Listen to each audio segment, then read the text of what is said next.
اور ایوب علیہ السلام کو یاد کیجیے جب انہوں نے اپنے رب کو پکارا کہ مجھے تکلیف پہنچ رہی ہے اور تو سب سے زیادہ رحم کرنے والا ہے، تو ہم نے ان کی دعا قبول کر لی اور وہ تکلیف دور کر دی جو ان کو لاحق تھی، اور ان کو ان کے بال بچے عطا کیے اور ان کے ساتھ اتنے اور دیے اپنی مہربانی کے سبب، اور عابدین کے لیے یہ نصیحت ہے۔ اور اسماعیل، ادریس، ذوالفقر علیہ السلام کو یاد کیجیے، سب صبر کرنے والے تھے اور ہم نے ان کو اپنی رحمت میں داخل کیا، بلا شبہ وہ نیکوکار تھے۔ اور مچھلی والے ذوالنون علیہ السلام کو یاد کیجیے، جب وہ ناراض ہو کر چل دیے اور خیال کیا کہ ہم ان پر قابو نہیں پا سکتے، پاس انہوں نے اندھیروں میں پکارا کہ تیرے سوا کوئی معبود نہیں، تو پاک ہے ہر عیب سے، بے شک میں قصوروار ہوں۔ تو ہم نے ان کی دعا قبول کر لی اور ان کو غم سے نجات دی، اور ایمان والوں کو ہم اسی طرح نجات دیتے ہیں۔ اور زکریا علیہ السلام کو یاد کیجیے، جب انہوں نے اپنے رب کو پکارا، اے میرے رب، مجھے اکیلا نہ چھوڑ، اور تو سب سے اچھا وارث ہے، تو ہم نے ان کی دعا قبول کی اور ہم نے ان کو یحییٰ بخشا، اور ہم نے ان کے لیے ان کی بیوی کو اولاد کے قابل کر دیا۔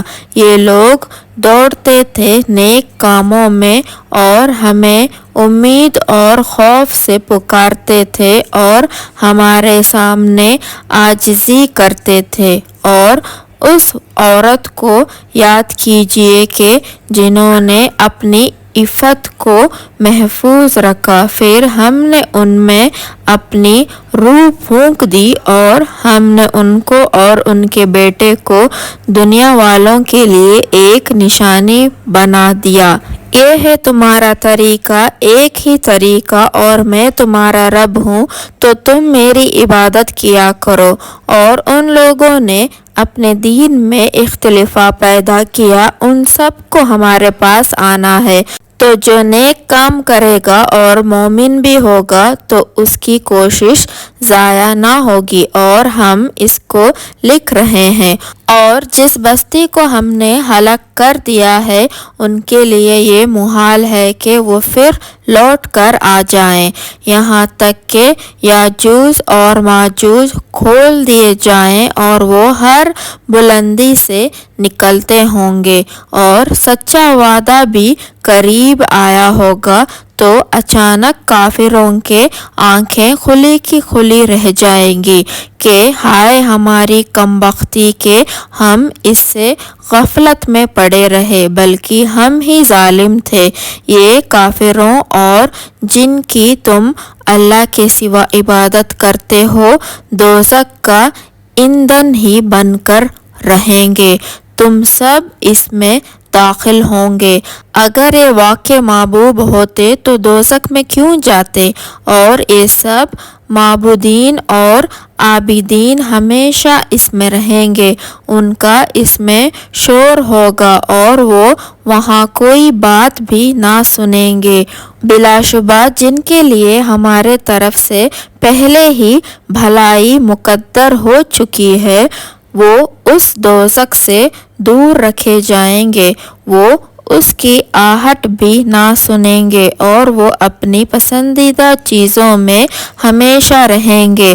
ان کو زبردست خوف غمگین نہیں کرے گا، فرشتے ان کو لینے آیا کریں گے اور کہیں گے کہ یہ ہے تمہارا دن جس کا وعدہ تم سے کیا جاتا تھا۔ اس روز کو یاد کرو جس روز ہم آسمان کو اس طرح لپیٹ لیں گے جس طرح کتاب کے کاغذ لپیٹ لیتے ہیں، جس طرح ہم نے پہلی بار پیدا کیا اسی طرح دوبارہ پیدا کر دیں گے۔ یہ ہمارے ذمہ وعدہ ہے، ہم ضرور پورا کریں گے۔ ہم نے لوح محفوظ کے بعد دوسری کتابوں میں بھی لکھ دیا ہے کہ میرے نیک بندے اس زمین کے وارث ہوں گے۔ بے شک عبادت کرنے والوں کے لیے اس میں کافی مضمون ہے۔ اور اے نبی، ہم نے آپ کو سارے جہاں کے لیے رحمت بنا کر بھیجا ہے۔ آپ کہہ دیجئے کہ مجھ پر وحی آتی ہے کہ تم سب کا معبود ایک ہی معبود ہے، تو کیا تم اب بھی مانتے ہو؟ اگر وہ منہ پھیرے تو آپ کہہ دیجئے کہ میں نے تم سب کو صاف طور پر آگاہ کر دیا ہے، اور میں نہیں جانتا کہ جس کا تم سے وعدہ کیا گیا ہے وہ قریب ہے یا دور۔